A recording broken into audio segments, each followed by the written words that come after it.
falei tudo isso? Uma, porque eu acho que o projeto dele de pesquisa é um projeto muito interessante e tem a ver com a área de vocês. E a outra coisa, eu falei isso para introduzir ideias sobre ligação química. Eu falo muito. E eu sei que tem um monte de coisa que eu falo que vocês não prestam atenção e que não tem problema não prestar atenção porque eu só estou ilustrando coisas que eu estou dizendo. Mas eu tenho certeza de que em algum momento vocês vão ouvir falar disso e vão dizer, a Dalva comentou alguma coisa em sala de aula, né? Porque o que eu tento mostrar para vocês é que é impossível vocês serem bons profissionais. Alguns de vocês vão terminar, dos que terminarem, né? Dos que chegarem ao final da graduação. Não. Porque não existe nada definitivo nessa vida, né? Principalmente quando a gente tem 20 anos de idade. Vocês podem estar nessa carreira aqui, mas todo ano, por exemplo, sempre tem alunos que resolvem prestar o vestibular de novo para tentar, por exemplo, medicina, né? Para tentar outras carreiras. Não, é verdade. Então, aqueles que vão até o final, na farmácia bioquímica, é impossível vocês serem profissionais competentes, qualquer que seja a área que vocês escolherem, né, da carreira de farmácia bioquímica, sem um sólido conhecimento de química. Vocês não conseguem ser profissionais competentes, não dá. E eu não sei se eu já contei para vocês, só, né, para de novo ilustrar, para vocês terem uma ideia de por que eu encho tanto vocês com equilíbrio, com ácido, com tampão. E por que vocês vão ver, eu encho tanto a paciência de vocês por causa de cálculo, né? Por causa de conta. Isso é extremamente importante, por quê? Porque dependendo da área onde vocês forem, vocês vão ter que calcular a dose de medicamento.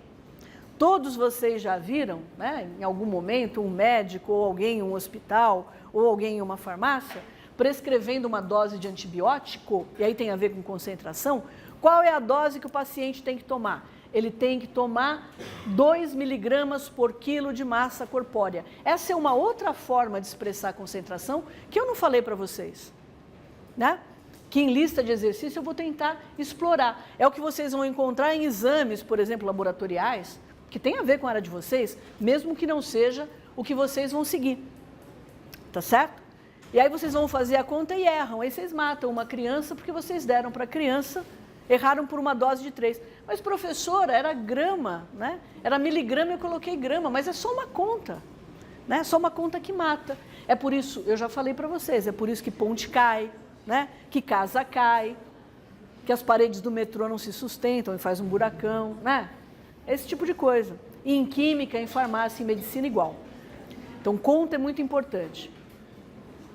E a outra coisa é que vocês entendam. A outra coisa importante é que vocês entendam o que vocês estão fazendo, porque tudo tem um propósito, né? Quando a gente vai para o litoral, pega ali a Imigrante, você entra naqueles túneis, eu não sei se vocês já repararam, o espaçamento entre as lâmpadas, quando você está descendo no fluxo normal, ele é mais curto, as lâmpadas estão mais próximas do que mais para o final. Porque a sua vista está acostumada com o sol, ela precisa de mais iluminação quando você entra no túnel. Tem um propósito, tudo o que é bem feito tem um propósito. E a natureza, né, que passou por um grande laboratório de bilhões de anos, né, eu lembro que a nossa galáxia tem mais de 4 bilhões de anos. Então a gente não está falando, né, do curso que vocês começaram em março. Então a natureza que tem essa baita experiência, com muito mais propriedade, ela dá uma razão para as coisas serem como elas são.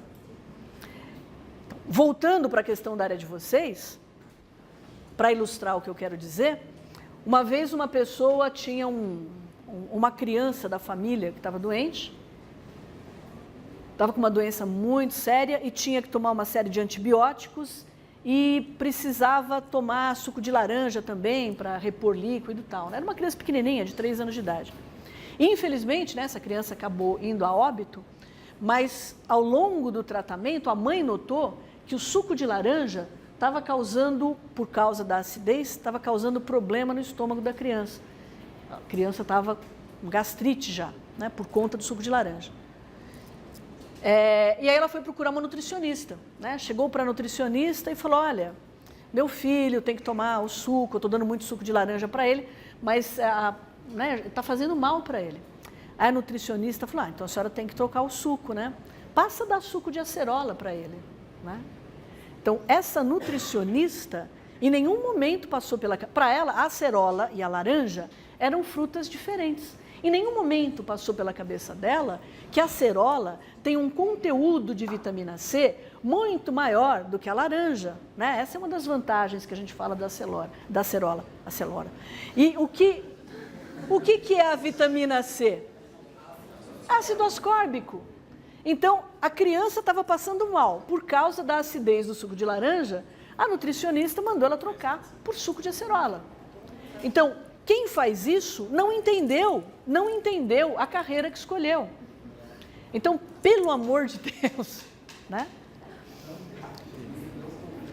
Eu estou falando tudo isso, mas também, por exemplo, hoje em dia tem muita propaganda na televisão de determinados cremes que você passa nos dentes, ou de determinadas pastas de dente, que tentam combater um problema sério, que é toda mãe mais moderna sabe que refrigerante faz mal, então todas as mães tentam dar muito suco para os filhos. E de uma maneira geral, o escolhido é sempre o suco de laranja, né? Como o suco de laranja é ácido, além desse problema no estômago, tem um problema nos dentes que é super sério. Como o suco, isso vale também para vinho, viu? O vinho também é ácido. Os nossos dentes, eles são parecidos em termos de composição química com os nossos ossos. Eles também são apatita carbonatada. Se você toma muita bebida ácida, seja ela qual for, seja natural ou artificial, eu juro para vocês que aquele carbonato do dente, ele não vai fazer distinção entre um H+ que venha de um refrigerante e um H+ que venha de um suco de laranja. Ele vai atacar, ele vai reagir com o carbonato que tem na estrutura do dente e vai remover carbonato do dente. Aí com isso os dentes vão ficando mais transparentes e com propriedades mecânicas que são indesejáveis. Isso é um processo químico que está relacionado com o que nós estamos vendo. Tem uma causa química e quem consegue resolver esse problema, seja um farmacêutico, seja um odontólogo, seja um químico, é quem entende da química do processo. Senão, vocês vão ficar decorando fórmulas e coisas o resto da vida de vocês. E o que a gente decora e não gosta muito, a gente esquece uma semana depois, tá? O nosso organismo, como eu falei para vocês, o nosso organismo, ele é um resultado de um processo evolutivo tremendo. Então, nós permanecemos de pé porque nós temos uma estrutura óssea que nos permite fazer isso. Quando a gente vai para os tecidos, a gente não tem mais ligação iônica. As ligações químicas que nós temos nos tecidos, elas são o que faz as membranas manterem a sua integridade, são forças, se consideradas individualmente, são chamadas de forças fracas, que são forças do tipo de dispersão. O que mantém o nosso corpo de pé é a estrutura óssea. Então, esse esqueleto que nós temos dá resistência e dá sustentação para o nosso organismo. Então, a ligação química tem que ter duas características do nosso pobre esqueletinho. Ele tem que ter duas características. Uma, a ligação química tem que ser forte, para garantir a estrutura. Isso não quer dizer inquebrável, tá certo? Se vocês derem uma martelada no meio do braço de vocês ou no meio da canela de vocês, o osso quebra, né? O Anderson Silva que o diga, o osso quebra, tá certo? Agora, a ligação química é suficientemente forte para manter o esqueleto, o nosso corpo de pé. Então, a força da ligação é o primeiro aspecto. E o segundo aspecto que é importante é que essa substância do nosso esqueleto não pode ser solúvel em água, certo? Porque o nosso corpo é 65% ou mais de água. Então, tem que ser uma substância pouco solúvel em água. Essa apatita carbonatada, esse hidroxifosfato de cálcio, ele preenche esses dois requisitos. Vocês viram lá no laboratório, no quarto experimento, que carbonatos, sulfatos de cálcio, de bário, de estrôncio, são muito pouco solúveis. não é? Então, o requisito solubilidade é preenchido pelo fosfato de cálcio. E a força da ligação química? A força da ligação química também. Eu preciso de 3 minutos para acabar a aula. Eu tenho a atenção de vocês completa em 3 minutos? Então, vamos compensar a quantidade com a qualidade. Na ligação iônica, a ligação iônica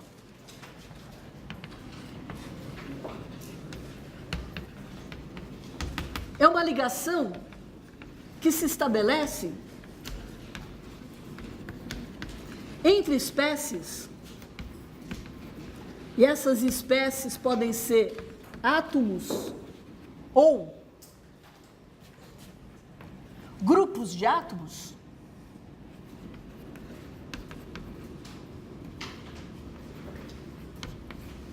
carregados eletricamente.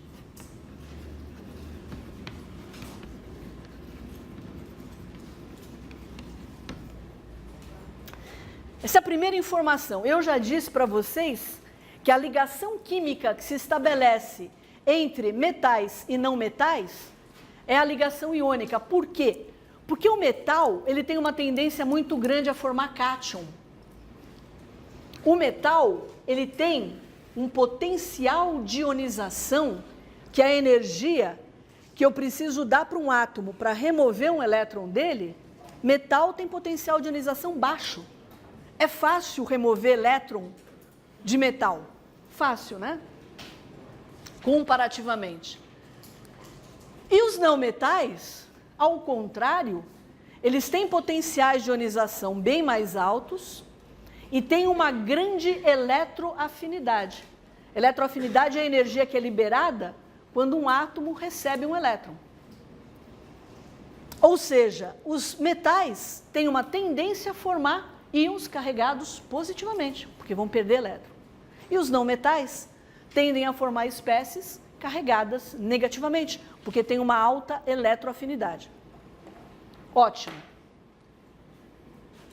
Todas as propriedades macroscópicas da matéria, todas, absolutamente todas, elas podem ser explicadas através da interação entre os átomos que compõem essa matéria. Sejam essas interações do tipo interatômicas, né? Ou seja, ligações químicas, ou intermoleculares. Substâncias como, por exemplo, metais, têm muitas das suas propriedades explicadas, né? Inclusive pela estrutura eletrônica do átomo. Por que que o mercúrio é líquido à temperatura ambiente? Porque é o único metal que é escandalosamente líquido à temperatura ambiente. Por que vocês acham? Não, qualitativamente falando, gente. Então, não tem interação intermolecular, né? Eu só tenho os átomos de mercúrio ali. Mas se ele é um líquido, o que tem que acontecer com a força de ligação entre os átomos de mercúrio? Tem que ser forte ou tem que ser fraca? Fraca. Como é que eu explico o fato de que no ferro, né, que eu já mostrei para vocês, vou pegar até um exemplo melhor. O mercúrio está aqui. Ouro, que vocês conhecem muito bem, está aqui do lado dele. O ouro é um metal típico.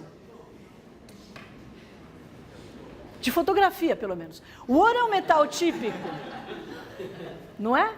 E o mercúrio é aquele metal líquido. Está um do lado do outro. Como eu explico isso? Como eu explico que em um caso a ligação é forte, e o ouro é um metal típico, e no outro caso a ligação é fraca e eu tenho um líquido? Aí, eu explico pela distribuição eletrônica. Mas tem uma razão microscópica para essa propriedade macroscópica. Tá certo? Então, vamos partir desse princípio, que tudo que a gente vai ver a partir desse momento reflete e vai refletir um equilíbrio entre forças de repulsão e forças de atração. É sempre assim. Se eu tiver uma carga positiva e uma carga negativa, um cátion e um ânion,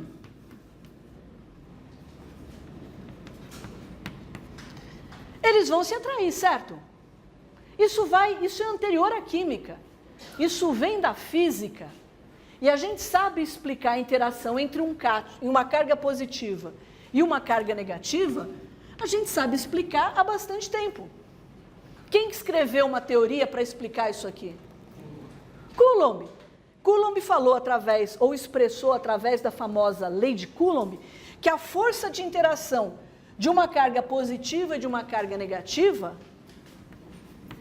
era proporcional a essa carga aqui, vezes essa carga aqui, dividido por essa distância aqui. Então, a força dessa interação é proporcional ao produto das cargas, que eu vou chamar aqui de Q1 e de Q2, dividido pela distância entre R1 e R2 ao quadrado. Eu lembro que isso aqui vale para cargas pontuais. Íons não são cargas pontuais. Mas por enquanto está ótimo. Supondo que esse modelinho simples, que é o modelinho coulombiano, de Coulomb, se aplique para a ligação iônica, e não tem razão nenhuma para não se aplicar, a força da ligação iônica, ela vai ser tão maior quanto maiores forem as cargas dos íons. Opa, olha que lindo aqui no meu ossinho. O cátion tem 2 cargas positivas, o ânion tem 3 cargas negativas. Só pensando em termos de carga, a força da ligação, se eu tenho um íon cálcio perto de um íon fosfato, deve ser 6 vezes maior do que a força entre um íon sódio e um íon cloreto, que tem uma carga mais 1 menos 1. Só olhando por esse aspecto. Então eu consigo entender por que a natureza, ao longo do seu processo de desenvolvimento, deu um esqueleto para a gente constituído por um hidroxifosfato de cálcio. O outro fator que influencia a força da ligação é a distância desses 2 íons. Olha, os íons eles vão se aproximar até que eles não podem mais se aproximar. Eu vou ter um par iônico formado.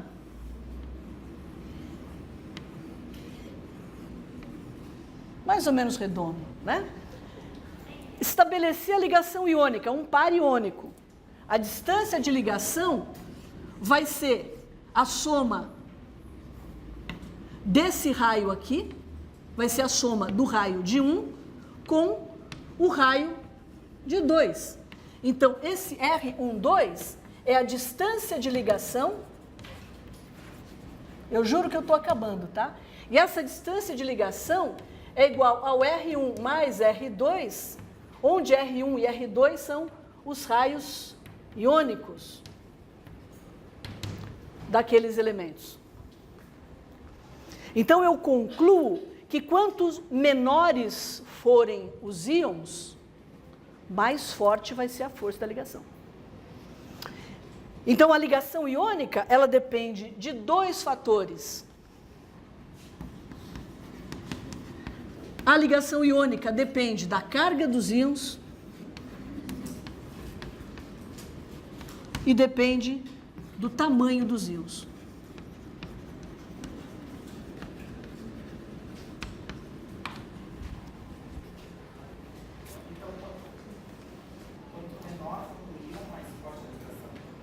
Quanto menor for o íon, quanto menores forem os íons, né, o cátion e o ânion, mais forte vai ser a ligação. Então, só para a gente terminar a nossa aula de hoje, eu pergunto para vocês, onde a ligação iônica deve ser mais forte? No cloreto de sódio ou no cloreto de potássio? Sódio ou potássio? Quem é maior? O cloreto é o mesmo nos 2 casos. Quem é maior, o sódio ou o potássio? Potássio. O raio iônico, ele aumenta de cima para baixo. Se o potássio é maior que o sódio e o cloreto é o mesmo nos 2 casos, a soma dos raios vai ser maior no cloreto de potássio.